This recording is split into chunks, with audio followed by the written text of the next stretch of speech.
યુપીમાં બિહાર અને ઝારખંડના ભારતીય સમુદાય દ્વારા શ્રદ્ધાપૂર્વક છઠ પૂજાની ઉજવણી ઉગતા ડૂબતા સૂર્યને અર્ઘ્ય આપી પરંપરા જાળવી। ભારતીય સંસ્કૃતિનું મહત્વનું પર્વ ગણાતું છઠ પૂજા હવે વિદેશની ધરતી પર પણ ભક્તિભાવ અને ઉત્સાહ સાથે ઉજવાઈ રહ્યું છે।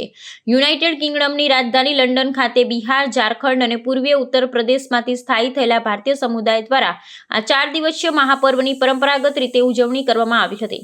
વતનથી દૂર હોવા છતાં પ્રવાસી ભારતીયોએ સામૂહિક રીતે એક સ્થળે એકઠા થઈ સૂર્યદેવ અને છઠ્ઠી મૈયાની આરાધના કરી હતી। આ ઉજવણીમાં વ્રત કરનારાઓને કડક અનુષ્ઠાનોનું પાલન કર્યું હતું, જેમાં સંધ્યા અર્ધ્ય અને ઉષા અર્ધ્ય આપવાનો સમાવેશ થાય છે। લંડનમાં આયોજકો દ્વારા આ વિધિ માટે કૃત્રિમ જળાશયો અથવા નદીના કિનારે વ્યવસ્થા કરવામાં આવી હતી।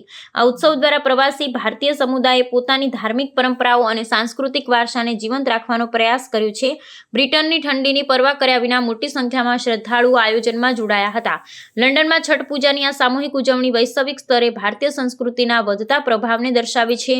વિવિધ સામુદાયિક સંગઠનો દ્વારા આયોજિત આવા કાર્યક્રમો વિદેશમાં રહેતા ભારતીયો વચ્ચે એકતા અને બંધુત્વની ભાવના મજબૂત કરે છે। આગામી વર્ષોમાં પણ આ પર્વની ઉજવણીનો વ્યાપ વધુ વધશે, જેનાથી ભારતની સાંસ્કૃતિક ઓળખ વિદેશમાં પણ વધુ દ્રઢ બનશે।